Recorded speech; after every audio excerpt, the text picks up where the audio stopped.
Hey, everybody. Welcome back to the Salt of the Streets podcast, the most pro-America, anti-government show you know. Shit. That's right. It's the show where we discuss news, government, and culture and how it pertains to you, the individual, and, of course, your natural rights of life, liberty, and pursuit of happiness. I am that big bird-looking fellow they call Colin. I am also now known as the Bagel King, self-prescribed. The Bagel King. Yes. Deal. And I am joined, I could talk, by my lovely and attractive co-host, the Nero of Neoprene, the original Salt of the Street himself, Donovan. How you doing, buddy? I'm doing excellent, sir. Thank you very much for having me here. Fantastic. You know the drill. Time, place. What are we doing? Yes, sir. Today is October 15th, 2022, 12:04 p.m., episode 135. The question is it Pacific Daylight Time or Pacific Standard Time? It's daylight still, right? That's right. Yeah. For another Like a couple week. weeks or something like that. You said at the beginning of November. Yeah. We're watching you, William Wallace. That's right. We are watching you. Get rid of this nonsense now that we don't need that. Whoop. Take my training wheels off. Yeah. Most pro-America, anti-government show you know. I like it. That's right. I like it. Big steps out here. I took the you know part, obviously, from Dave Smith. I listened to a lot of Part of the Problem, obviously. Yeah. And he goes, the most consistent motherfucker you know, Dave Smith. I'm like, well, I don't know if I can go there, but I'm going to use that pro-America, anti-government line that we like. Yeah, we're that's just going to stick that in there. That's very good. But yeah, I watched an awesome movie this week, and I was Yes. just telling you about it before we went live. 5 seconds before. Exactly. I watched an awesome movie. Yep. just to get you keyed up. Pandorum. I don't know if we've ever talked about this movie before. It's fucking great. I haven't Okay. seen it in a long time. Tell me about this movie. This movie is it's a sci-fi movie, if you will. It's like a sci-fi horror action movie, and it's about this dude who wakes up in like a cryotube chamber, Okay. and he kind of gets out, and he's in this spaceship, and it's all dark, and there's nobody around, and he unfreezes one other guy that is in like the same room with him. But they're like trying to like figure out what the fuck's going on. There's nobody on the show. Nothing's working. The reactor is like going into shutdown. Somehow they know that The because reactor for their ship. yeah. And so they start like kind of cruising around and shit like that. And they find out that there's like these horrid like monster alien things on the ship. And they're like Who's in this movie? bunch of nobodies. I gotta pull this up Because I kind of think that I've seen it. Zeke! it's a fucking great Hello, movie. sir. What up, Zeke? Thank you for joining us. Let me pull up the IMDb here. Yeah. Because it came out a long time ago too, and The name sounds very familiar. it's really good. It's got Dennis Quaid. I forgot yeah, about yeah, that. yeah. Yep. Okay. Yeah. Then yes. Yeah. That's what I thought. Pandorum, Dennis Quaid, and Ben Ben Foster. Yes. Yeah. Yes, that's what I thought. Yes, It's I've seen this great. movie. It is such a good movie. Dennis Quaid's the captain, right? No, he's a dude that without any spoilers. I mean, Yeah. it's a 2009 movie. He's actually like he was on like the original flight crew, and he went fucking crazy and killed everybody, including the shit. original captain. And then he's got like this space madness called Pandorum, and you don't really find that out until later in the movie. But like he caused the entire thing to get all fucked up, and this, that, and the other thing. But yeah, 1,000 years go by, and then ultimately at the end of the movie, they like get in the escape pods because everything's going, fucking monsters are coming, everybody's going nuts, and it turns out they've been on the planet this whole time, and they've just been stuck in this ship underneath water. What? Yeah. Damn. It was a great movie. It was a great movie. What did you watch it on? I think it was on Amazon Prime. Cool. Yeah, but I got that DVD a long time ago. Oh, okay. But yeah, I I like had it. forgotten, man. It's such a good movie. I like it. I've been watching lots of movies lately. Pandorum. Yeah. Gave all the Maze Runner movies a go through. Yes, you said that. That did not suck. I was pleasantly surprised. I've heard a lot of bad things about them. Ran through him like a train. Yeah, pretty much. Okay. Yeah, I almost did 3 of them in one day, but did 2 the first day and then 1 the next day. But I mean, it was like the tail end of all like those YA movies. You know, there was the Hunger Games thing that came out, and the Divergent the young thing. adult movies. Okay. Yeah. I was like, is that like a fucking the author? Like, is it Nicholas Sparks? Did he write all these things? Yeah, I forget. You're like you're very well read, but not in fiction. It's a big genre in like Right. fiction novels Right. is YA. Yeah, a bunch of my shit that I love is YA, which is it's just a thing. It's not like creepy.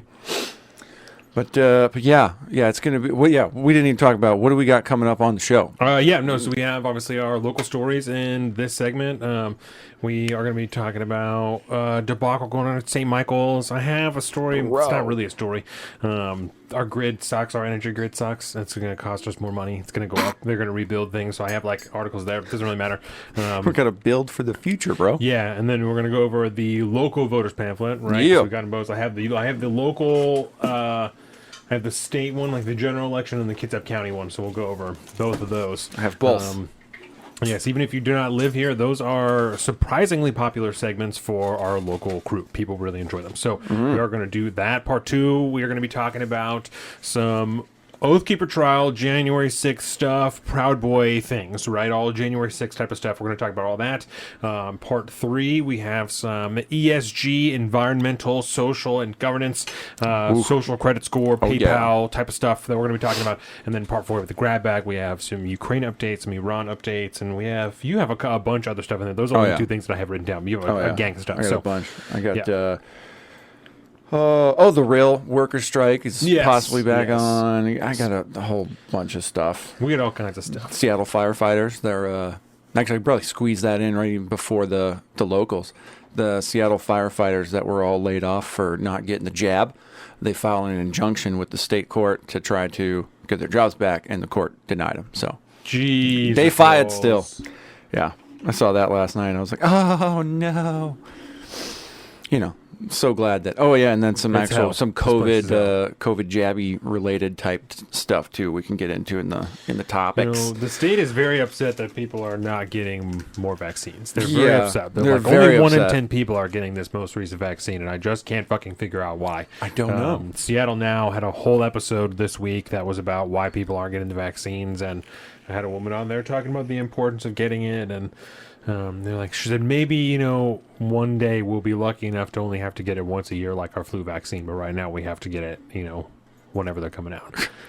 And I just say, why? Listen, you said it was crazy and conspiratorial when we're like, we're going to have to take it every year. And now you're like, hopefully we'll only have to take it every year. Get the fuck out of here. Yeah. I just don't. Well, and on top of that, it's now been like deemed okay because somebody in the mainstream media let it rip that there was that hearing in. Was it in Canada or was it in the UK? No, it was in it was in some I think it was like Denmark or something. It was in the Netherlands or something like that. Yeah. Some EU, governmental hearing. The fucking stand-in for the CEO of Pfizer was like, "Yeah, no, we didn't even like test to see if it for transmission. I don't. That was never a thing that we even looked at." And then you look at like the montage of like. Over the 2-year period of everybody in the mainstream, including Dr. Fauci and our lovely Rachel Maddow and everybody telling you, if you get it, it's over. And then it's done. You don't have to do it anymore. And that they're like, well, that was always bullshit. That's just, they never once tested for that. Of course. The fact check now, I didn't even read the article because it irritated me so much. Oh, yeah. Russell Brand posted a video about that.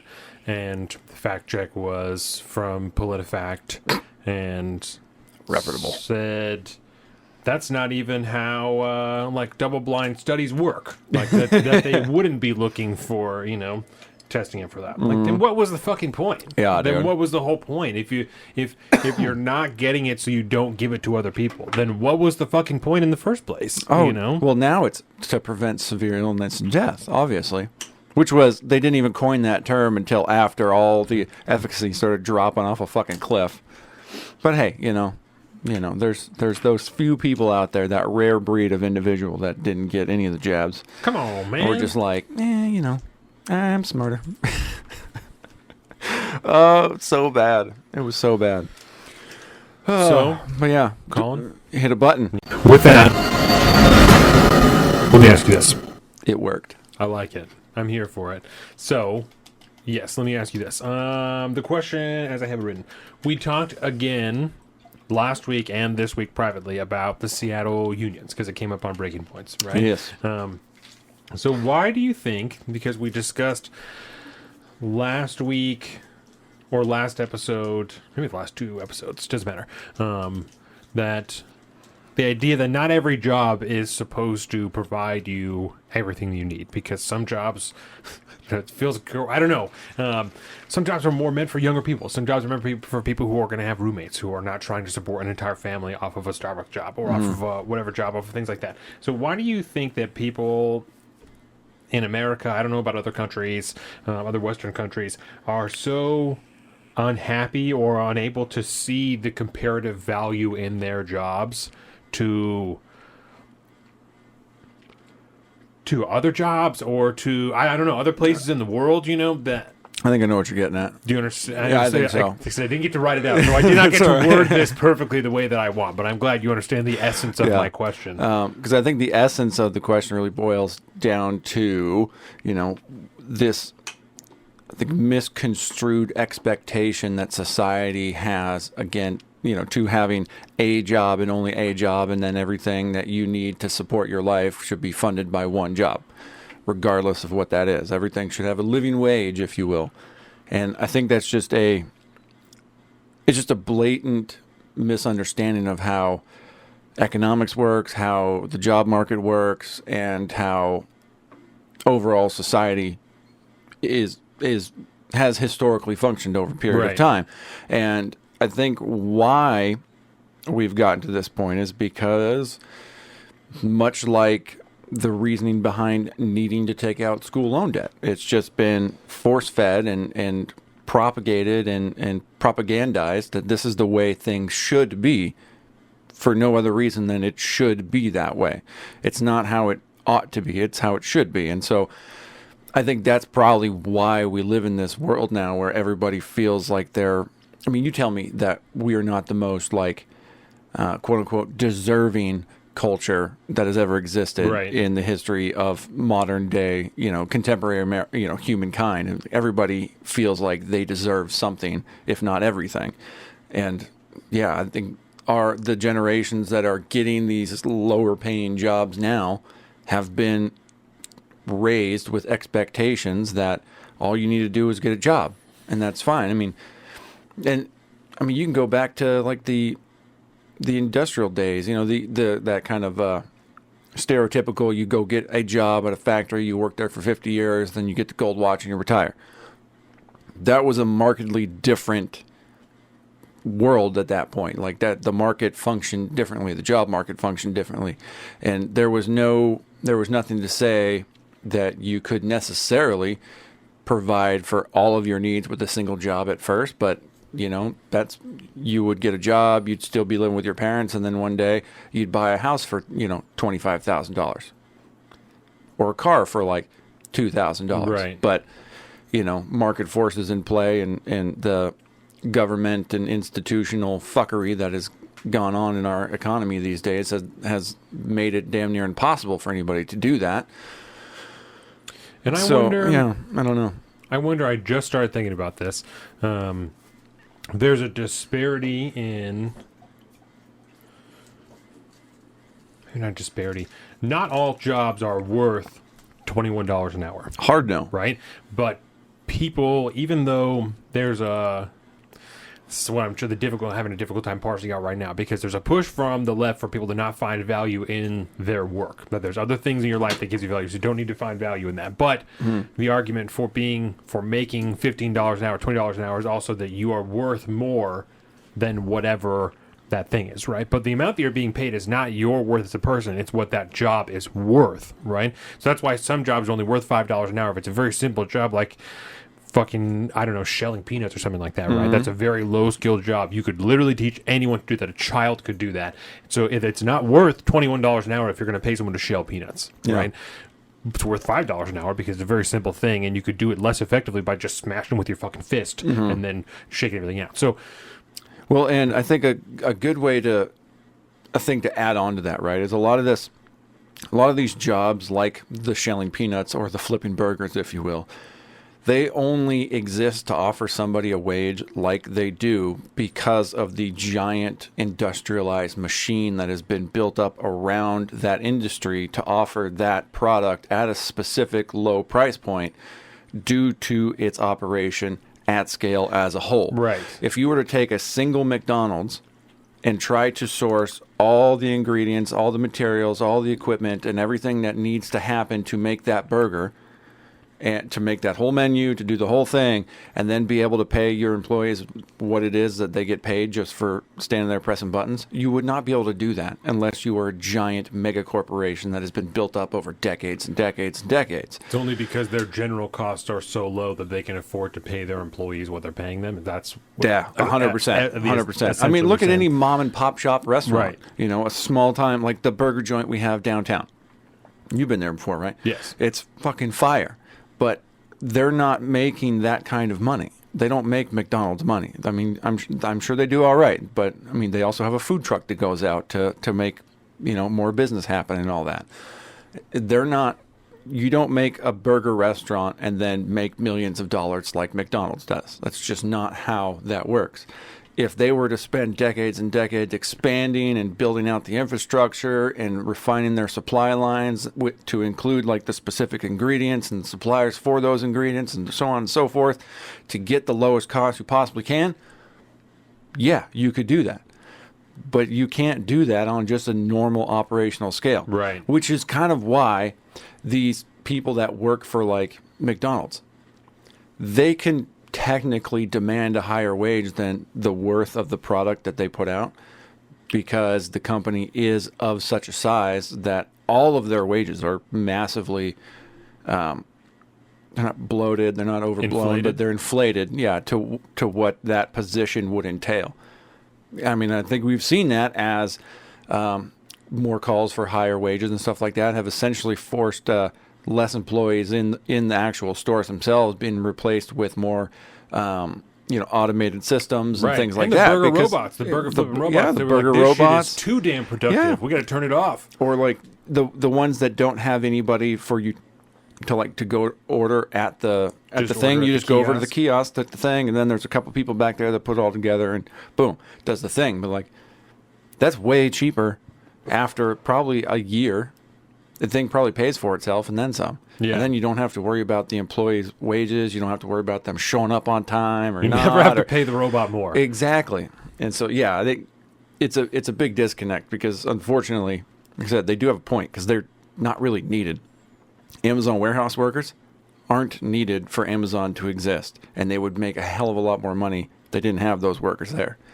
If the minute there's like a reliable, automated, driverless car, I can do a pick and pull robot, no problem. Absolutely, they can do that right now. Yeah. They just don't because, for reasons. The ESG score would go way down, or it would go way up. But it's we'll get into that later. But yeah, it's weird because the keeping humans employed type of conversation is not one without merit to a reason. But I also think that when you dive deep into it, like if we're not needed to make these industries run, we probably shouldn't be in them, and we should be pursuing other avenues of other industry. Yeah, because we can't, and we are humans. We're resourceful. We will.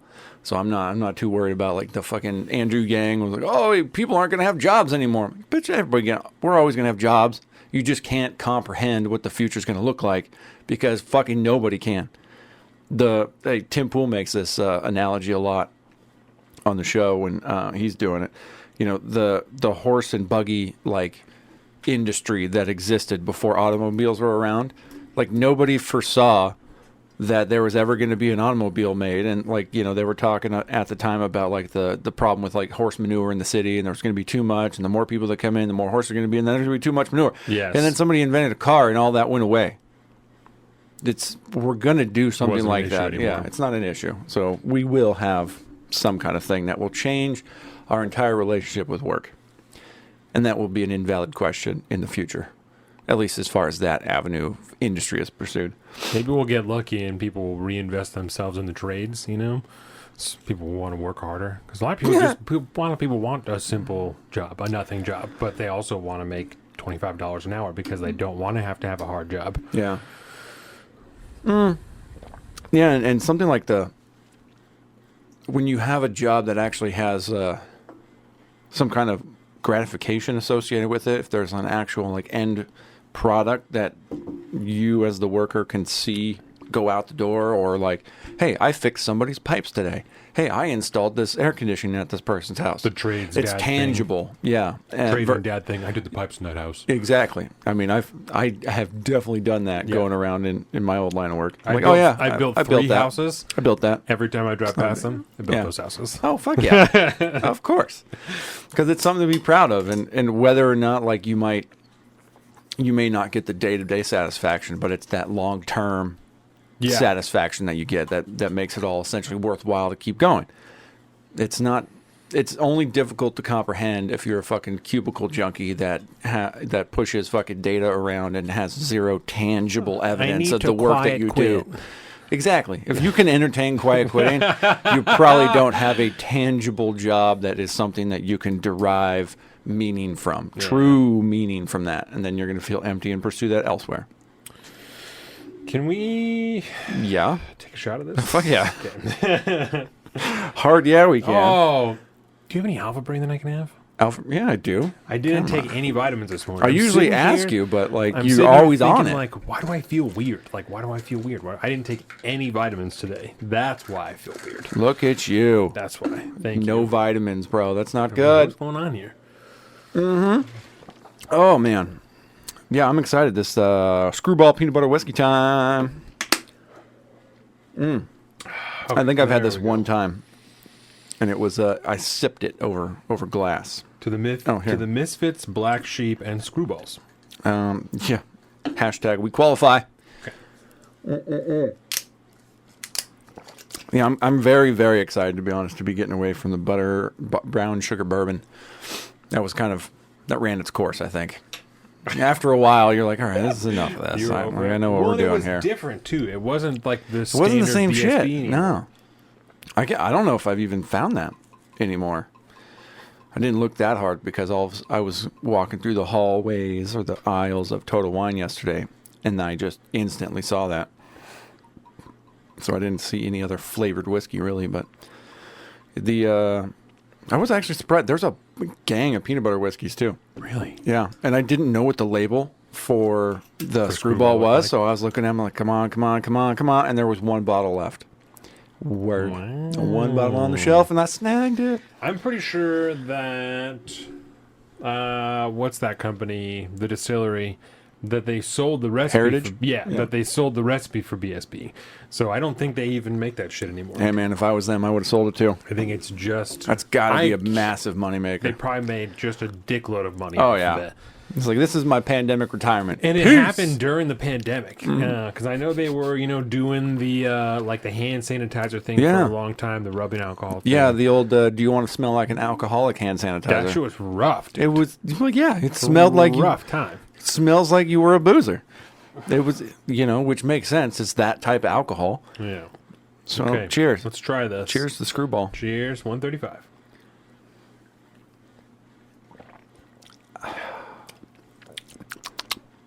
That's fucking weird. I will say this. I've never shot it before. When we go into part 2, I'm going to pour a glass over ice, and that's a totally different experience. It's just that's a weird flavor. Yeah.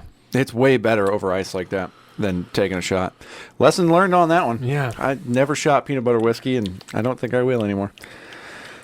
Like, the whiskey side of it was pretty good, though. Yeah. It's got a nice whiskey back. It's chill, Yeah. Yeah. Okay, so let's start with... Oh, let's turn the fucking sound off of this. Do it. Turn the sound off. We're trying to... I ate shit last weekend, guys. It's almost gone now. It was real... Oh, yeah. It was wild. Oh, I did work on it yesterday. Just did to get work rid of on it. it. Yeah. So... Put in work. I ate shit. We were watching the video before this of me falling. I was out on the range, and I was running drill, and I ate it hard. So I was just super bummed that the volume was down. Me too, man. Me too. I'm disappointed. I just wanted to hear the anguish. Because it would be disappointed anguish. Be like, I can't believe I just fucking did that. And I don't think I said anything, but I know for sure when I fell, there was a, because it fucking hurt. Makes sense, dude. Big tree fall hard. Yeah. So, local medical center. So if anybody who used to live here, right? Zeke and I used to live here. It used to be Harrison, right? When you were here, it was Harrison. Now it is called St. Michael's Medical Center, St. Michael's Hospital, whatever it is, right? And we are they're running into an awful big issue over at St. Michael's. Yeah. And them and a number of other hospitals nationwide. Yes, it's surprisingly quite a large issue, but locally it's St. Michael's, the Gig Harbor Hospital, I think a couple of other ones, because they're all There's owned one in by, Seattle. Yeah. Yeah. All owned by the same company. They're victims of what seems to be ransomware. They are being very quiet about it, though. Yes. They're not really saying anything at all. This comes off of the back of, and I will send you this article that I have here. It's from the Kitsap Sun. Oh man, if I hit refresh, I bet it's gonna go away and ask me to pay money. I think I finally have bit the the same bullet one. and started paying them. Do you know that? I didn't. Yeah, I Oh.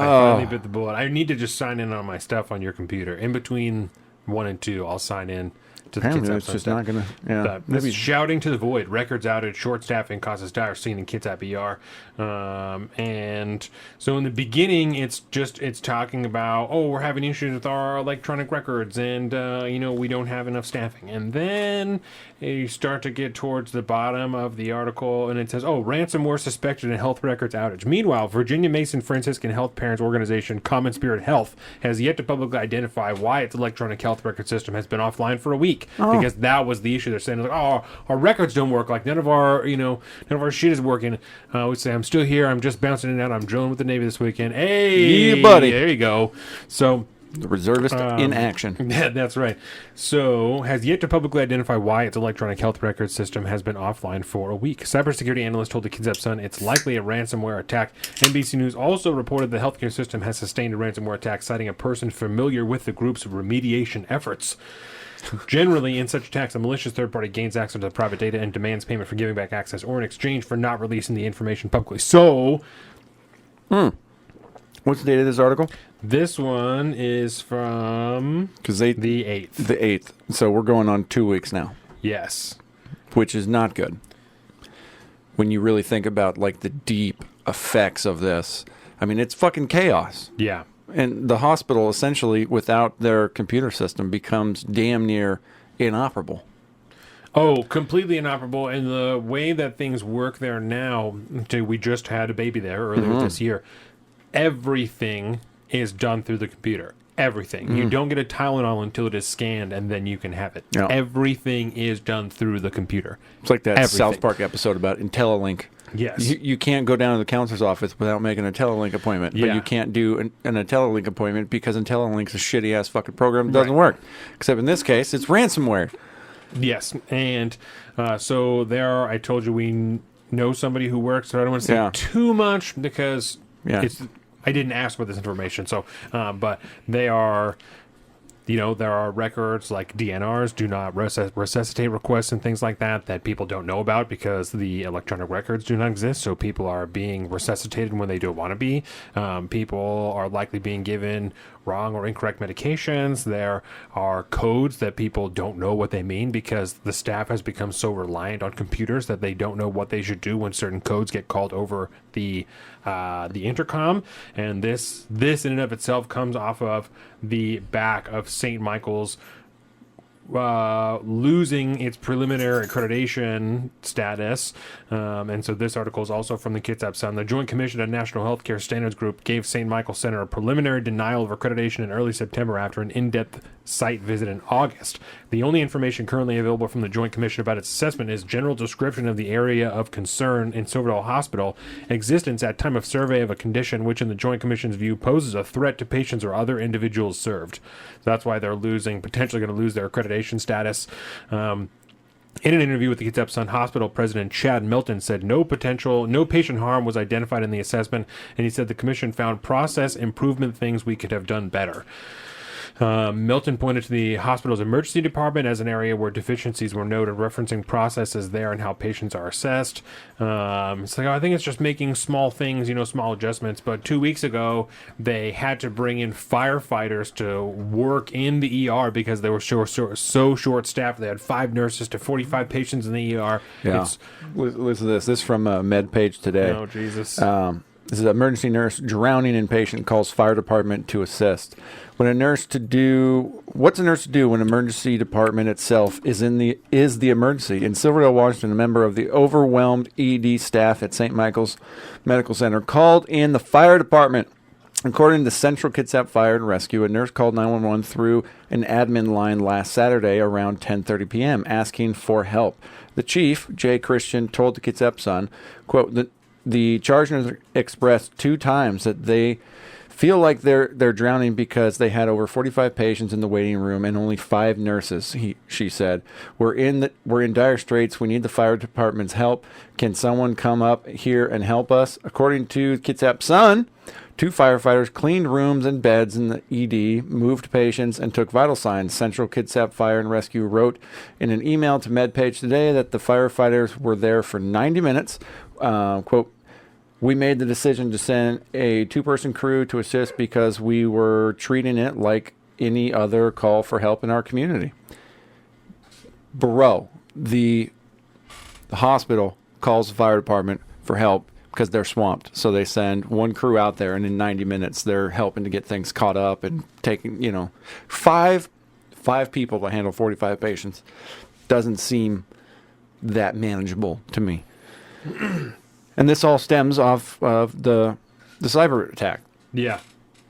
And this is we've talked about possibilities of, cyber attacks and stuff like that from foreign adversaries before, and how that could cripple, our nation and essentially be, help bring down the country, if you will, or lower the defenses. And this is a perfect example of something like how that can happen. I mean, you think about it. This is not just our hospital here. We were talking about it because it's our local one. But what is this, NBC News? With that, oh, I hit the wrong button. There's too many buttons on my thing now. I misfired. Ransomware attack delays patient care at hospitals across the U.S. This was from, what's the date on this story? I don't remember. A little bit lower. Right there. Yep. It's from October 7th. So, yeah, last week. One of the largest hospital chains in the U.S. was hit with a suspected ransomware cyber attack this week, leading to delayed surgeries, holdups, inpatient care, and rescheduling doctor's appointments across the country. Bro. Common Spirit Health ranked as... Same company. Yep. Ranked as the 4th largest health system in the country by Becker's Hospital Group said Tuesday that it had experienced, quote, an IT security issue that forced it to take certain systems offline. Forced it to. We can't access them. We literally can't turn them back on. Exactly. While Common Spirit declined to share specifics, a person familiar with its remediation efforts. What up, Bilbo? Seems to be news that sustained a ransomware attack. So at this point, Common Spirit hasn't actually said they're under a ransomware attack. It's just people that are familiar with the remediation that are telling this to the media, which has more than 140 hospitals in the U.S. Do the math on that. That is more than one per state. Let's see how many hospitals in America. How many hospitals in the U.S.? The Google machine says 6,000, almost 6,100. Oh, well. Still. I mean, at least that's a lot of hospitals. At least there's that, but... Yeah, that's still. I'm like, fuck, if there were only 700 hospitals, we're fucked. We're fucked. Well, that's, we could be. Yeah, I mean, that's not good. I mean, there's still no resolution on this. It's ongoing now. We know somebody that had to deal with this for somebody in their family, and that guy who had a pacemaker, fucking terrifying. Guy who had a pacemaker whose battery was on less than 1%, and they were still delaying the surgery. Mm-hmm. These things are happening. They're real. That's not good. That is they terrifying. Aren't saying fucking shit about it. No, which I don't know how you get away with that either. Mind you, I don't know, man. With the federal government so intertwined in the healthcare system, how can you be not? How can the feds not come in and be like, what the fuck? One of the articles, I think it was that MedPage Today, maybe. They're looking to the state now and the county and being like, where is our county health department? We need their help. We need the state health department. We need people in government to step up and help out this industry right now because they cannot operate in these hospitals. And when you're in a place like ours where I don't know if you would, as far as like hospitals go, I mean, we're in like a rural area. It takes it'll take an hour to get to the hospital from here. Yeah. Essentially, like the nearest one would be about an hour. That doesn't seem, like an optimal place if you're dying and you're a long ways away. Now, if you remove that hospital off the board, hour and a half, because you got fucking Bremerton and shit too. Right. Or you got to go to Seattle. Bremerton Hospital's not open anymore. They closed it when they opened up that one. So, yeah, no. Naval Hospital is closed now. That's not good. Yes. So, yeah, we're in fucking hospital desert land now. It's Silverdale or Gig Harbor. Those are the options. And both of which are under attack. So the county has 0 functioning hospitals is what I'm getting now out of this. Yes. Wow. Now, I mean, I'm not one for state involvement here, but if there's a thing the state could do, it would be like, well, let's call up the Natty Guard and set up some fucking hospital tents or something like that. Let's get some people that, get a facility where doctors can do their job. That might be a thing. Take all those businesses that you closed down because of COVID and then put a bunch of doctors in them. It just seems like oversight is not even strong enough of a word, right? To not have a backup for this system, for everything to run off of this computer system, and to not have a backup to the point where, like we were talking about, where people are being resuscitated when they aren't supposed to. People don't know how to respond to the codes that are being called over the intercoms. There isn't a reason that no one knows what to do. There is no fucking reason for that. When people's lives are literally in your hands, you have got to have a plan B for in case this doesn't work. Yeah, when that is your profession, you need to be doing that. That is happening to a few counties in southern Indiana. Yep, does not surprise me. I mean, like I said, it's the 4th largest hospital chain in the nation. 140 around the nation. That's fucked up, man. And you gotta imagine that this is, I don't know, I would imagine, I guess you don't gotta. Gotta, baby. That it's some type of out-of-state actor, right? I mean, you would imagine. That it's not just some piece of shit who lives in the United States. It's like, I'm just trying to fucking get mine, and I'm going to hold up a hospital. I mean, they did just fail their accreditation thing, so maybe somebody's got a beef. That seems like a little too much. Like, let's take these bad boys down. They're not a good hospital.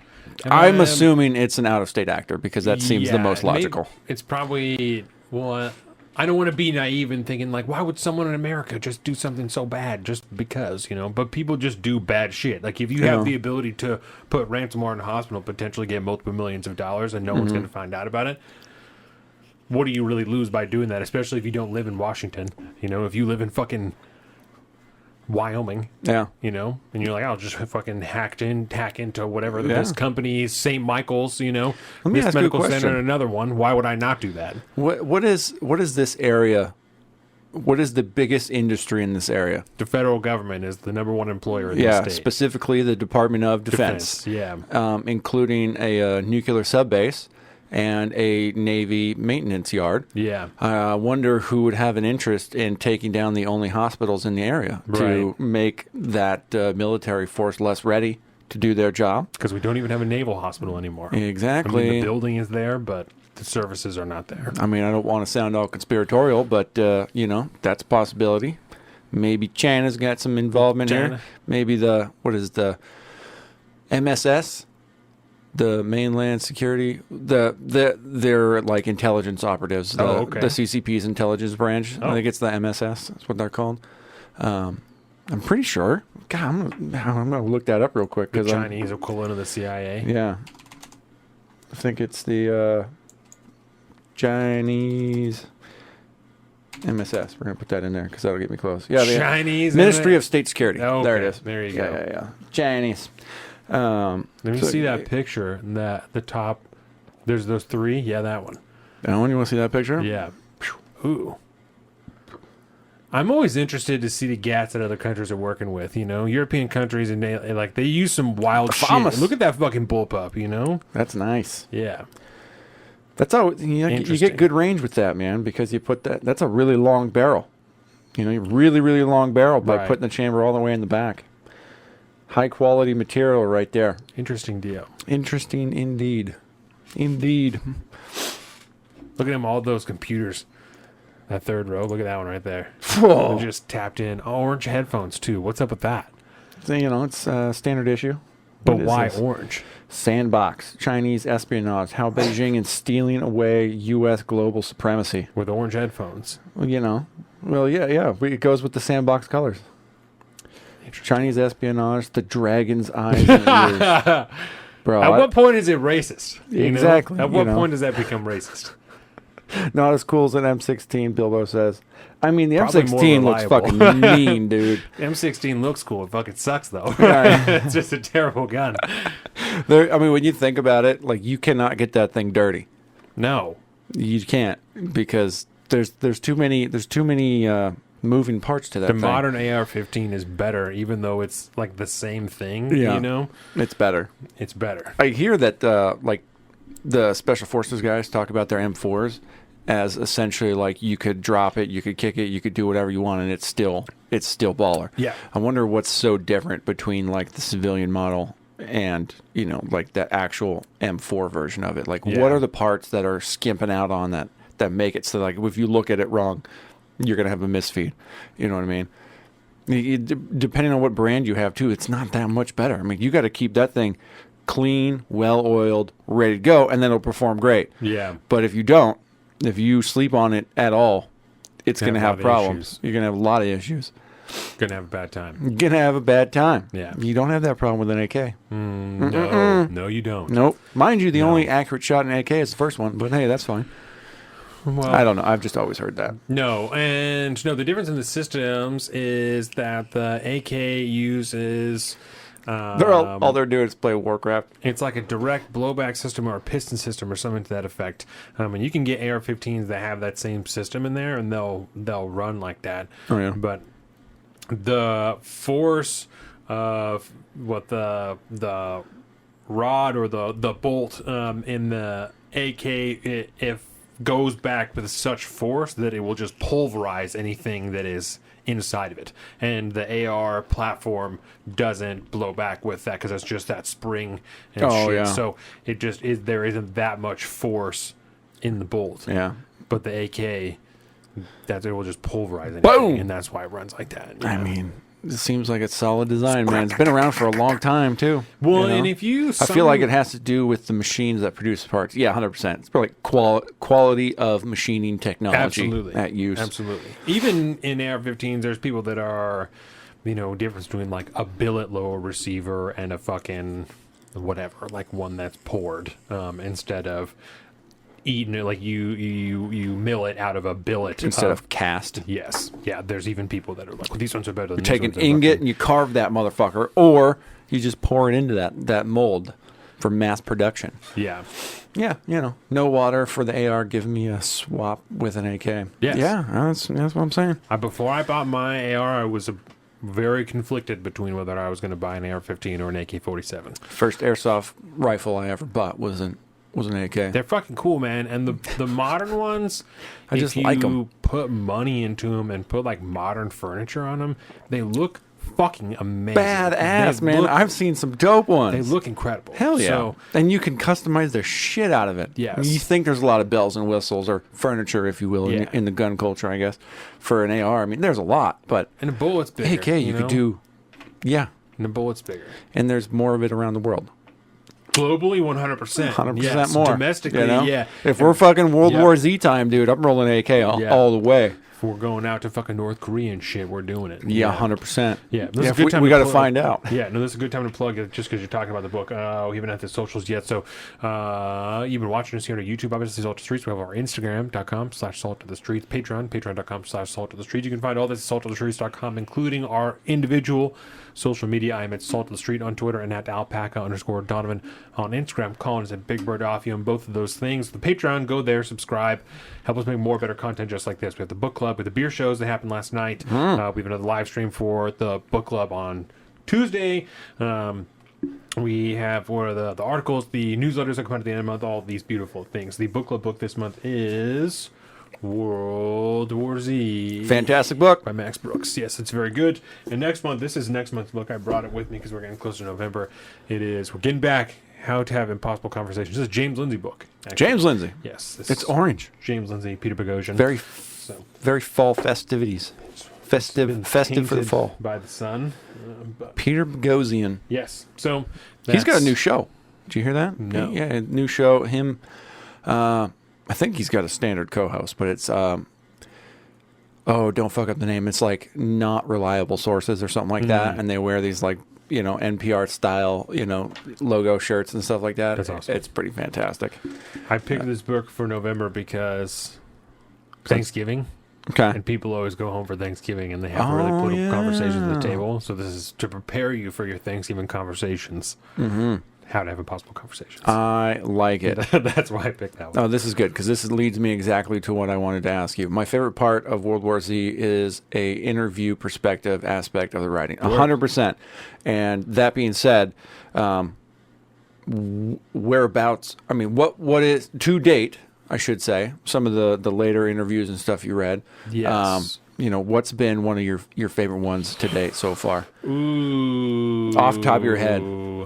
The one about the woman in her house, the Troy, Montana one. I like that one because it invoked a lot of thought in me about the way that people who survive that would live their lives in the future. And I thought it was mad interesting that she was like, my experience was so fucked up, I'm going to found a whole neighborhood, because it just screamed like a whole new movie to me. That thing that she created of like... You can make a movie out of almost all the chapters. I have a whole town now that I'm selling to fucking rich-ass white people who could come and live here, and their house is on stilts, and they have retractable bridges, they have retractable stairs, no one can get to your house, security systems, all this fucking shit, the solar panels, all the things. I was like, that's so America. That industry is so America. Just like totally I picked somewhere in the middle of nowhere, made up a whole Troy, right? I named it after an impenetrable city. Like it was perfect. Right. It was perfect. So I really liked that one, and I just you can't go with that one though, because that's the one you talked about on the book review or the book show. That's so true. I need another one. I just finished one of the ones in Japan with a guy scaling down the apartment building. Yeah, I thought that one was pretty good. The otaku guy. Yeah, that one at the end, I was like, I actually want more. Like he got the sword, and then the story ends. So like, I want more from this one. You know? Yeah, that one was cool, man. I like the way they ended that was like, because you look down and, he's got the sword on his side. Yes. I'm like, yes. Yeah, I wanted more from that story. 100%. So I liked that one a lot. The North Korea one? The North Korea one, that one, bro. When it ended, I literally said, what? Yes. What the fuck? Because I just wanted more story. I want to hear about what happened to the North Koreans. Because I was expecting, comparing that to the movie, right? Mm-hmm. They're in Korea when Brad Pitt interviews the guy who sold guns to Russia or whatever, he's saying the North Koreans pulled everybody's teeth out in like 48 hours. That's how they dealt with the disease in North Korea, is they rounded everyone up and pulled all their fucking teeth out. So I thought that's where they were going to come from, and I thought I was going to hear a fucking wild story about someone who was in a prison camp that they came and they ripped everyone's teeth out. And I was trying to hear about that. So I think he's one of the characters in the game. I've never played the game. No. That would be dope. No, I've never played the game at all. I wonder if it's on Steam. I'm going to look it up real quick. Yeah. So I'd be into that. Yeah, it's very good. I like this one a lot. I was surprised, actually, at how much I like it. I'm glad you are. But yeah, I just want more now. World War Z Aftermath? That must be it. Let's just... let's watch a little bit of it. Let's watch a little bit of this here. Command hasn't informed the settlement yet. They'd panic. Looks pretty good. There's nothing they can do. Third person Left 4 Dead. And we hear a storm is coming. Oh, I like that. We back in the field. I might have actually. Give me a sec! Switch sides! Swarm inbound! Take that! Bags! Let's go! Smoke 'em. Ooh. When it's crunch time. This is our The best sound. This is our time. Hard yeah. It's too much bang. You don't need that much bang. This is our moment. This is our time. The time is now. It's time to ride. Yeah. Yeah. Coming for glory. We ready for war. The city's behind us. Electric shield? We giving you more. What? We ready whenever. The world is watching. The time is now. I'm into this. No other option. I haven't played this game in so long. I might actually, might be into this. And they're all running just like they do in the movie, but they don't do in the book.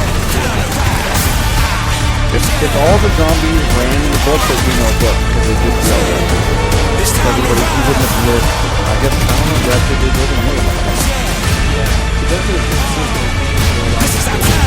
People are like, I only made it because I could just walk faster than them. You know? Yeah. Man, That's pretty cool. that looks good. When it just came out September 21st, 2021. Oh, 9/21/21. I like it. Yeah. I used to play Left 4 Dead 2 when I was in like So junior much. high, you know? And I man. just blast music and just run through that game. Oh, dude. It was so good, man. That's a great game. I think there's still like a pretty big cult following of people that play it online and like Twitch and They shit. rebooted it with a different name. Like someone, Yeah. made a new version of it within the last couple of years. Not World War Z, it was a different thing. And I don't think that it was... As per the usual in our stupid fucking void of pop culture these days. Yeah, I don't think people liked it quite as much.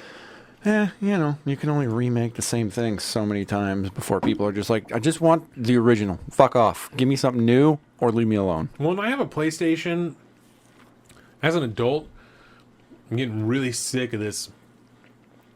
That some games you can only have for certain systems. Oh, you yeah. know?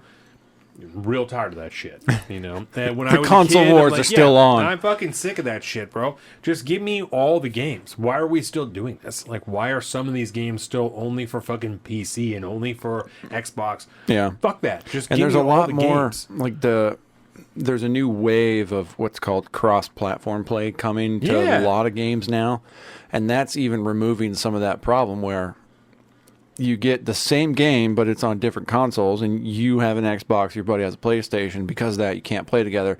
A lot of these games now are doing cross-platform, so you could play, like a lot of the big like Call of esports Duties and games stuff. and shit like that. You Yeah. could do that. Like I could play on my computer with somebody that's playing on Xbox, with somebody else that's playing on a PS4, and that's a whole deal. But this is why, as I grew older, I just got out of the console wars altogether and just became a PC gamer. Yeah. That and my gaming taste changed. The but, type of just games that you play. Yeah. I play big, grand, fucking strategy battles now. Right. Been playing this newer one called Crusader Kings 3 now, and you play as like you start off as a dude who's like a minor king or a noble or something like that, and then you slowly like take over other counties through political intrigue and spying and murdering and warfare and intrigue and all this. Yeah. It is so complex and stupid, but and I suck at that game, but it's really fun. I've taken over like half of Ireland so far. I'm trying to take over the whole thing and become overall king.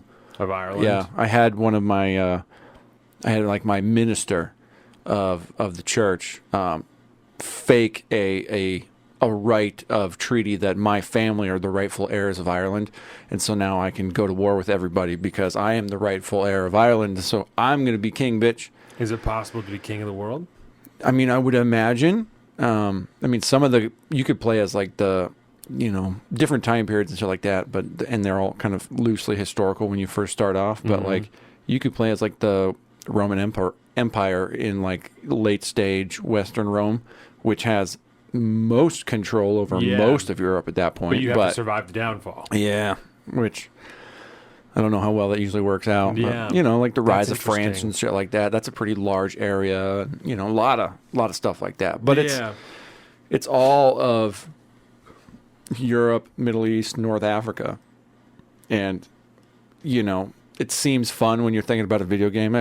But when it's super, super like technical and kind of realistic like that, you're going, oh yeah, no wonder it was so difficult for everybody to take over the world, because it's fucking huge. Yeah. And that's just too many. And then, you get new people in place, some of your fucking duchies in fucking Wales will rise up on your ass because you're too busy fucking on like the Germanic tribes or whatever. And they're like, nah, we're going to rise back up. Try to put my rebellion down. The Franks are beefing. The Franks, me and the Franks never do real good, man. I always got a problem with the Franco empires. Yeah. But anyways. Oh, that's funny. I feel like the Irish may have a tough time in America. Yeah. Yeah, what time They period historically have. What time period are you playing in that you're the Irish? Oh, this is like 1400s, I think. Ooh. I think that's What's the latest which that one you is. can start? I believe 16s are some of the latest, I want to say. Yeah. Different, kind of historical eras kick you off. Yeah, I mean, but some of them you can play as like the early Mongolian tribes, which is kind of cool. Not early United States, though. Not in this game, no. in some There's of them. like there's a cool Total War game that's around like Revolutionary time, so the fucking America fighting against the Brits and the French and all that good stuff. That's really fun. That'd be cool. That's a different type of game, though. That one's real fun. Yeah. But yeah, no, the Irish have never really historically done that good in America, to be perfectly honest. They got treated like fucking shit when they got over here. Asked to go fight in the Civil War or just be a fucking wage slave somewhere. Not good. Yeah. All because they ran out of potatoes. They didn't really run out of potatoes, by the way. The potato famine is a lie. Not really. Let's do this. You're I mean, have you heard like No. we just historically called it potato famine, but really it was like it's not like they ran out of food necessarily. It was that like the power structure becomes so centralized that it was only a very, very select few like upper class rich motherfuckers that were getting all the food, and then all the poor people were dying. So that's why they all fucking left. We're going Eating into black potatoes? I mean, I like purple potatoes. It makes me feel fancy. I mean, like rotten potatoes. Yeah, you can't make good whiskey out of rotten potatoes. So obviously no. So we have two advisory notes. Okay. Are we going to the state one? Statewide? Yep. Yeah, we can start with statewide. Statewide. Oh, Jesus Christ. Careful now. Yep. That was a good one. Okay. 39? Do it. Sorry. So, Get up on the mic, B. yeah, I was coughing. That's Okay. true. We don't have one of those fancy cough buttons. That's right. One day. Bilbo, Zeke. These are the local ones we're doing. This is our local voters pamphlet. So these are the things. I didn't get my ballot. Did you get your ballot? No, they're What the fuck is that about? mail-in balloting. The mail out for mail-in balloting stops 18 days before the election, so it should be soonish. This is just so that we can get to know Go ahead. No, we'll do this our because things better. there's another.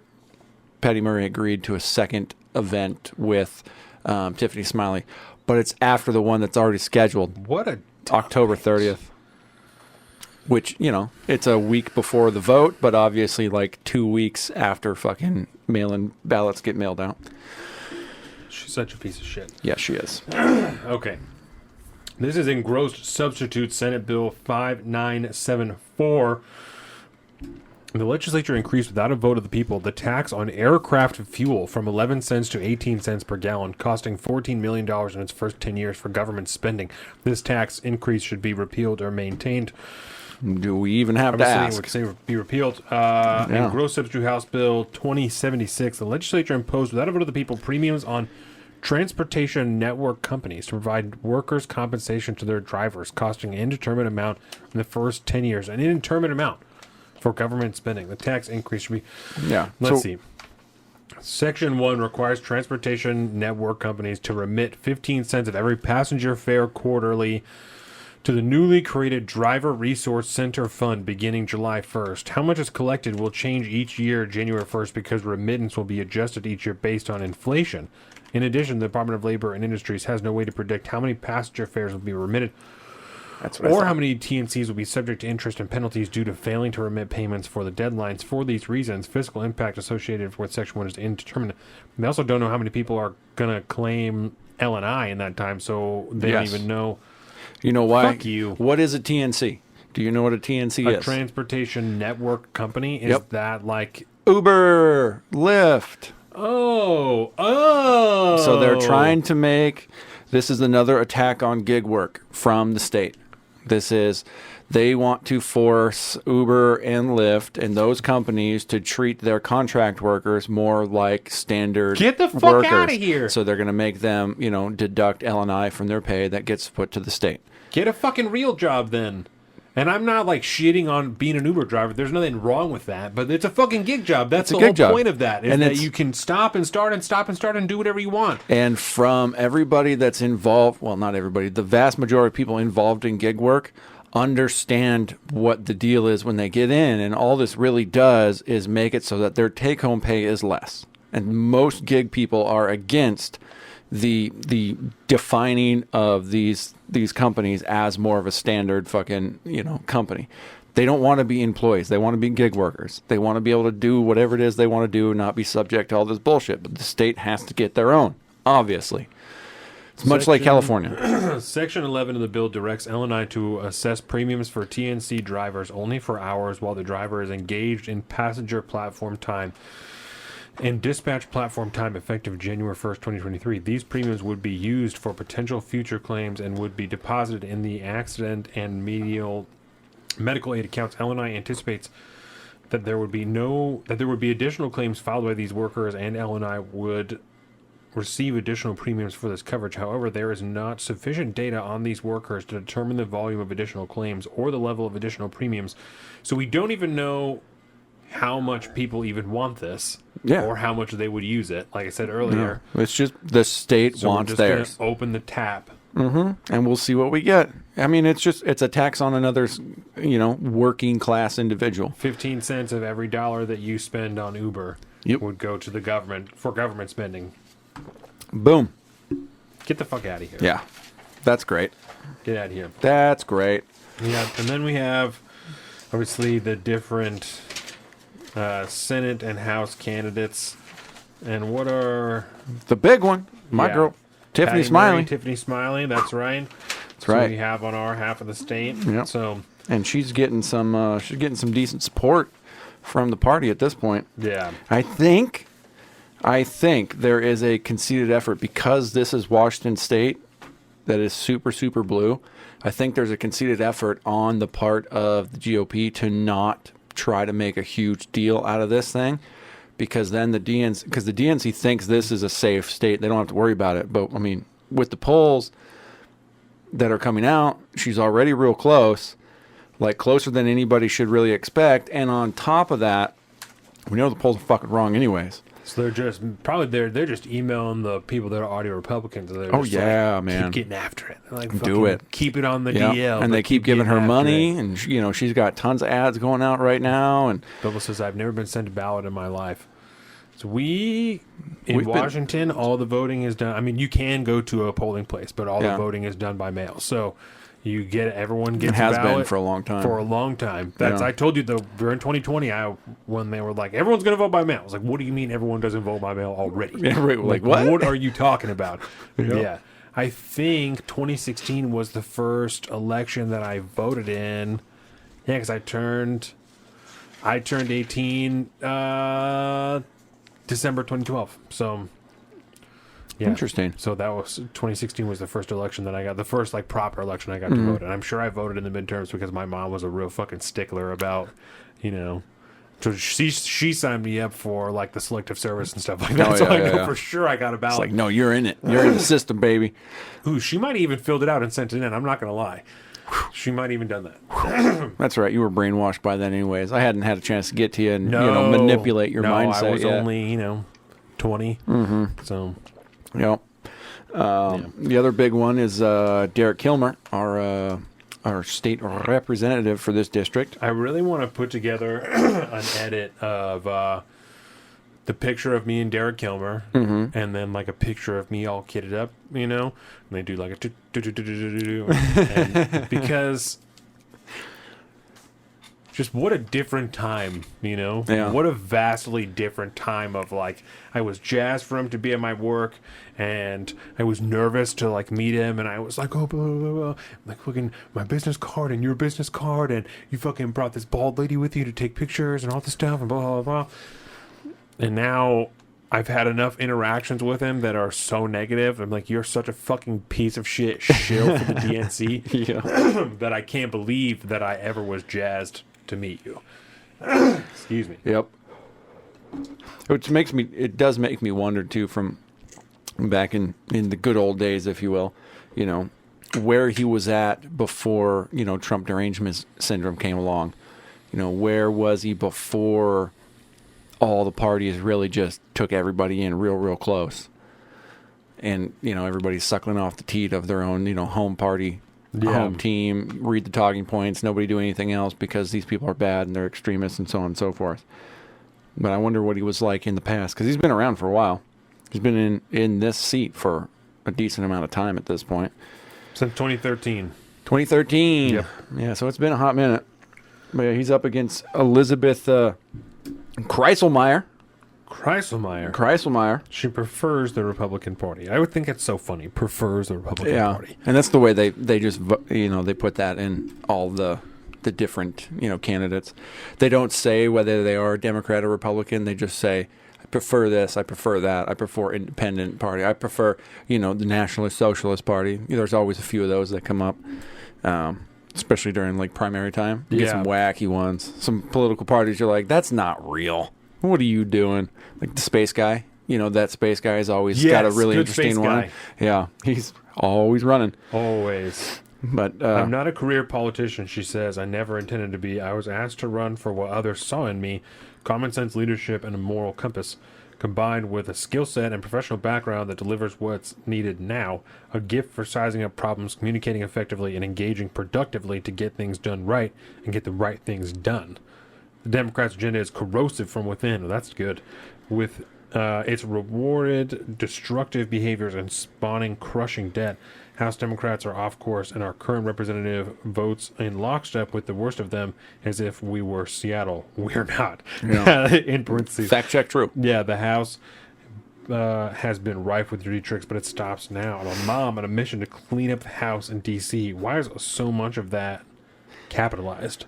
That's got to be like her slogan or something. Yeah, it's got to be. As the only endorsed Republican candidate in this race, having earned the unprecedented early endorsement of the Washington State and County Republican parties, current and former legislators, community, military, and law enforcement leaders. Damn! I ask for your vote. Yep. The son of two teachers, Derek Kilmer. The son of two teachers. Yeah, and all this shit, the thing that I don't like about people like Derek Kilmer, I voted to make prescription drugs. I voted prescription drugs more affordable. I voted to do this. I voted to do this. I voted to do this. But none of that shit got done. And he's like, but it's all fucking Mitch McConnell's fault. It's a senator's fault. And fuck you, man. And first of all this thing they're touting now about like we brought down prescription prices with for Medicare can negotiate the meds and shit like that. It was all in the Inflation Act and all that. None of that stuff takes effect for like years at this point. So none of that's true. None of that shit's true. And we've talked a billion, million, gazillion times. It is not Mitch McConnell's fault that you didn't write a bill that no one besides Democrats want to vote for. That is not his fault. Nope. That is your fault that you chose to write and vote for legislation that only appeals to Democrats. If you don't do anything that is bipartisan, nothing will fucking get done. If no one tries, if you're all assholes, only asshole shit is going to get done. Yep. And everyone is an asshole. That's right. Essentially how it's working in Washington, D.C. I never wanted to be a full politician until I got my first buyout. 100%. Amen. Till I got that check, I wasn't certain that I wanted to work here forever. Yeah. Well, what do you mean I have to rent 3 different apartments and I still have 6 figures in my bank account? Oh, this is legit. I get to wear new designer clothes every day and I still have 6 figures in my bank account? I'm in it. Stephen Hobbs, this is another one. Yep, Secretary of State. My mom, an Asian immigrant, raised me to work hard, value education, and serve others. That's why I have worn the uniform for more than 30 years and served 15 in the state Senate. The uniform? Yeah. You wear a uniform as a other Secretary of professional State? experience, 3 decades of military service. He was in the Army and National Guard. He was Lieutenant Colonel. Deployed to Kosovo and Iraq. Task Force Commander. Western Washington's COVID response mission. Well, thank God for that. Oh, yeah, there we go. Get that guy out of here. If that's one of your fucking professional things, get the fuck out of here. Well, and also, he's, the Secretary of State is responsible for running the state elections. And as part of that, if you're going to allow your state elected officials to have debates after mail-in balloting already goes out, you forfeit your chair in my mind. Yeah. You've already done a massive disservice to the people of your state. Goodbye. But he's a Democrat, so he's going to win. That's a fair point. He's been around for a long time, too. Julie Anderson. Pretty sure. Yeah, Julie Anderson prefers nonpartisan party. Yeah. What I do when I look through these people's statements, I try to find like the main slogans that people are always trying to tout. I was looking for Donald Trump's name in Steve Hobbs' thing. Yeah. And at the bottom, no Donald Trump, but at the end he talks about the attack on the democracy. Yep. As attacks on our democracy become more sophisticated, I'm here to lead our state's elections through security challenges. It has been the privilege of my life to serve as your Secretary of State, and I would be honored to earn your vote. It's not bad. Yeah, Not bad. not bad. Not bad. And I don't,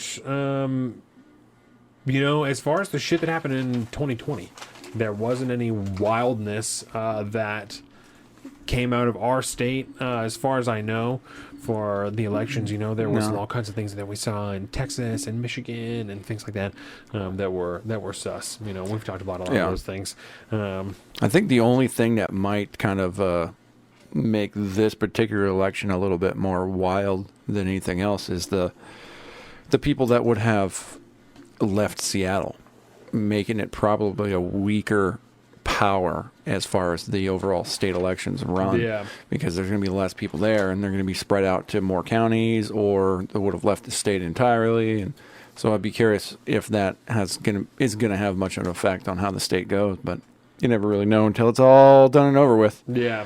It's already, it's still always going to be the biggest population center, period. But, Our state representative, we found out, I think, like a lot of people, how relevant that position was over the last time. Our current state representative, one of them, for our district, Tara Simmons, right? She's the one that introduced the 3D print ban, or like home manufactured ban, things like that. So, and that's a hard pass. Yes, Hard pass. Yep, we have seen these issues play themselves out. Mm-hmm.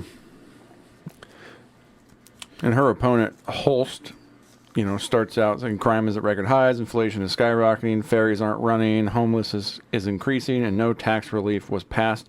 Even with a $15 billion surplus, state spending was nearly doubled over the last 10 years, and our problems are worse. And we've talked about Amen. that as well. We've Yeah. talked about the surplus that's happening here and the immense tax increase that's... Like, what are you doing? We need more money, though. Jay Inslee just racking it up. We need more money. Just doing what we can. Of course, your favorite boy, Drew Hansen. This guy's a real piece of shit. Yes, Drew he is. Hansen. He is a real piece of shit, this guy. So, I don't know anything about Page A. What do you think? How do you think that Jarquin, Harquin, I would say. Harquin, probably? Harquin, yeah. She's a rough-looking broad. How dare you objectify this she fantastic... is a rough-looking broad. She prefers the Republican Party. Yeah, she's not. She a does career have that crazy politician. face, though. Yes. When a lot is said about like your profile picture as far as like you as a political candidate, and if you're doing the crazy eyes, I get worried. She looks like a Pixar character. And it's interesting that she was a realtor for 17 years, and then Janelle Holst was a licensed real estate broker, architectural drafter, licensed general contractor, and small business owner of a general contracting and architectural design company. Well, there you go.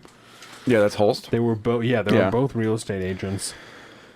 Drew is a trial lawyer selected to the Washington State Super Lawyers list every year since 2013. Super lawyer. He taught civil rights at the University of Washington Law School and is the author of The Dream, Martin Luther King Jr., and The Speech That Inspired a Nation. That book hasn't been written 100 times. Fuck Drew Hansen. Amen. Yeah, he's the guy that you write in with your concerns about ballot measures, and then he doesn't respond until after he already votes the way you didn't want him to. Drew worships with his family at Bethany Lutheran Church and runs a weekend Dungeons and Dragons game for a group of high school students. I mean, no shade there. Okay. So, also, another thing to look for, he didn't even write his statement, right? No. Someone wrote it for him. Representative Drew Hansen believes in helping people get and keep good jobs so they can support their families. He worked with Washington State University and Western Washington University to bring new college opportunities to Kitsap County, expand the Olympic College engineering program, train more engineers. Okay, so my point is that he didn't even write his own fucking statement to get reelected. No. The times that we've talked about him here is that it's taken him over a month to reply to a goddamn email when you have responded through the state portal to send a character limited email as a comment on a bill or piece of legislation they're trying to pass and turn into a bill. Yeah, but I mean, He doesn't even have the time to write his own statement. but Drew works across party lines He's on too common busy. sense solutions. Last year, he passed bipartisan legislation expanding public broadband to give people more affordable internet options. He would be honored to continue serving Kitsap County in the legislature. Can't even write his own statement. No, he can't. And I'm sorry, anything that's passed bipartisanly in this state is a joke, because you get bipartisanship means one Republican signed on to the bill. Yeah. When they already have a controlling majority, so they don't need anybody anyways. Common sense is always a dangerous thing when politicians are talking about it. I'm not sure how old you have to be to run for these positions, like state positions. Mm-hmm. But I think I'm about ready to start seeing people that I went to school with, like, try and run. I mean, it for could be. shit, you Yeah. know? I I look forward to that. Yeah, right. You're like, I'm like, oh, fuck this guy. There's no way. There's no way. I got this guy's stories getting to tell, baby. Yep, no way I'm letting this guy get in. Yep. Some appeals judges, a lot of people running unopposed. Yeah, Supreme that's Court kind of justices. what got me, man. It's like when you're looking at the appeals court judge, Supreme Court judge, only all one running person. unopposed, which is Means they were very likely interesting. handpicked to run for this position, and Yeah. that's why they're doing that. All And- nonpartisan, supposedly. Well, yeah, as a judge, you better say that. Otherwise, your ass is out. Yeah. I would assume, anyways. Yeah. Run through some quick county ones. Count it. I always love, there's just so much info in these things about, like, nonsense. How to fill out your ballot correctly. Have you ever taken a standardized test? It's like that. Just do Kitsap that. County Commissioner County Commish. Katie Walters and Josh Hinman.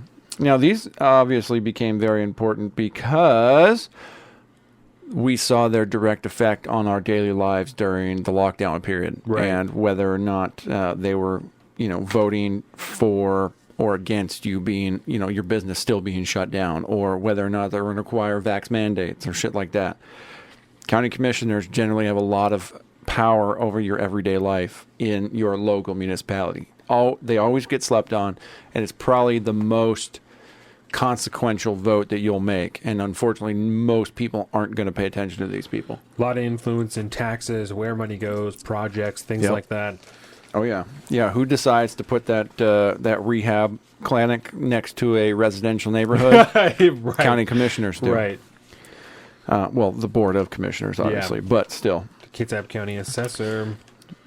I believe people are like me. They desire a thriving community where individuals and families feel safe. They want to preserve our parks. Hashtag preserve our parks. That's right. Trails and waterways. They long for real and actionable solutions to homelessness and a system where fair and honest law enforcement can uphold laws. We have enough money. We don't need new taxes. I'll bring 2 decades of experience in leading diverse teams that prioritize spending, eliminating waste, and build trust. As a foster parent and foster agency director, I help the most vulnerable find homes, jobs, education, and support on KCR, Kitsap County's Community Resources. Community Resources. Executive and Head Start communities. I ensure children and families had the resources to thrive, including affordable housing and jobs training. As a business consultant, I've helped local small businesses grow. We want transparency, accountability, and communication. We need a collaborative leader to navigate the challenges facing us today. I don't simply talk about change. I lead it. I believe people from different viewpoints can find common ground and implement solutions to bring Kitsap together. If you desire change and fresh perspectives, vote Hinman. My experience isn't in politics. It's in getting things done, which is exactly what our community needs now. I've got to be honest. I'm just struggling with. I appreciate when people put in their statements that they are prioritizing transparency, but we talked about this last time that we were here. I just struggle. I don't trust you, and Don't trust you. that is something wrong. I don't know if it's with this. I don't know. I don't want to make a big statement like that, but I don't trust them, and I don't think there's anything inherently wrong with that. It causes an issue in the system because it's bad for us to have an inherent distrust in politicians. But our history of politics has shown us that we don't have a reason to trust them inherently. And if anything, we do have a reason to trust you because you're seeking power. Yeah. And you're likely going to try and seek more of it or do something to benefit you or somebody that you know or someone around you, because it's so rare that people go into power and they don't do something like that. Yeah. Even if it's, oh, that's understandable. I would do something. I would fucking give my brother a job too. You know, something like that. People just don't. Rarely do people do these jobs, just because it's the right thing to do. Yeah. Because I just want to make things better.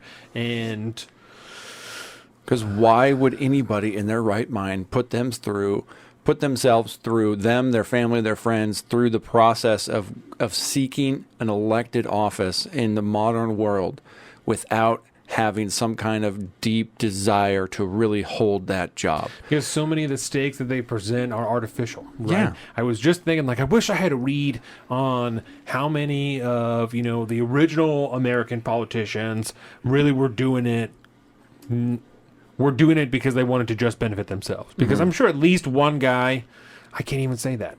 I was thinking at least one guy was doing it because this is going to look fucking awesome, But at the time, you really might die. Like, you're actually putting your life up to try and get this thing done. So it's not just because you want to look cool, because you really might fucking die if they find out about it. If the British find out about it and they decide they want to kill everybody, they're just going to do it. You know? That's what they're going to do if that's what they decide they want to do. And now the stakes that they create for, I have to do this because I need to protect democracy, that's not real. And we're going to get into that in part 2. Maybe this is a good predecessor into that. So. But it's not real. They have to manufacture purposes for them to run so they can get in and enrich themselves. And that's why we talked last episode of the one before about the Wall Street Journal article, the investigation they did. Fucking 80 politicians that are on committees that are investing in stocks that directly conflict with things that they are involved in. Oh, yeah. Because they don't give a fuck. No. They don't care. The vast majority of them violate some type of tax law throughout the year, and they pay a fine, and they just don't bring it up, and no one ever talks about it because it's $500, and who cares? Everyone does it. It's not an issue. My bad. I'll just get rid of it, even though I made a nice little profit off the top. Right? My Nancy favorite one Pelosi's they did. husband. People are. Know about it. There's whole Twitters, there's everything. Oh, yeah. They're still doing the same shit. It's not until literal fucking corporate media articles are written about the sus trades that you're doing that you have to sell it for a loss and benefit anyway because you lost money on the deal. We all know, and they're still doing it because they don't care. That's why has her fucking daughter in the Capitol making videos that are there. I need you to document whatever happens. This scenario that we contrived, I need you to be here to see whatever happens. And if it goes well and everything, we do the votes and we certify everything, then we've got a nice little documentary about we fucking preserved democracy. We saved this shit. Donald Trump is out there with his rally and we held it down. And if they do something crazy, people get killed. And you have a wild-ass documentary that you get to sell to everybody because people get fucking murdered outside of the Capitol because we ain't going to let this shit happen anyway. Yeah, I'm kind of surprised we haven't seen it yet, to be honest. It's been waiting to go through the Gen 6 commission, This I guess, was the preview. Last Gen 6, the episode whatever, was the preview. Now, let's see the receipts. Let's get the whole fucking thing, however you doctored up to make your mom look like a hero. Let's see it. Let's see the whole movie now. I want to watch. I want to watch the whole movie. Yeah, if it's that well produced, I'm into it. Like you said, they got a whole crew there. So it's I thought I was trying to be charitable. They're like, oh no, iPhones are really good now. Like there's 5 cameras on the back of an iPhone now. Of course, you can for sure get it go to portrait mode. It's gonna be lit, right? You can make even Chuck Schumer look good. Nope. It's a fucking real camera. It's a proper video camera because they have an actual documentary crew there. I'm just sinking in the story all over the place, but it's so fucking fake that I really struggle with the. You're gonna do it. What the fuck else do you do? What else do you do? Besides do that because this is what we're existing in. But it's just chaos in my head reading through this, and I'm like, this is so fucking. Every one of these people is a fucking shill in some capacity, man. I would have to have so much information about you to know whether or not you were being genuine. Yeah. That it's not. The cost-benefit analysis does not work out for me to spend the time to look into you as a human being because the amount of time I would spend and the amount of time that you're going to be in this office is likely so fucking offset that it doesn't even make any sense. Right. You know? 2 years probably, and then in and out. A lot of them are like that. And then all the local offices and stuff, they're swayed so much by like the bigger world of politics because most people don't know who you are, and so they're just going to see the D or the R and go that way down ballot because they have no fucking clue who you are, and whoever is swaying their opinion on the federal and state level, that's going to carry down ballot, and then boom, and then the next year, next election comes along, something else is going to be going on, change their mind, then they're going to be like, well, yeah, we don't want Republicans anymore, we want Democrats now, we're going to go back this way. It's the problem with politics, as per the usual, is that the only person that should probably do the job is the people that don't want to do the job. But that doesn't work in our system. Doesn't work.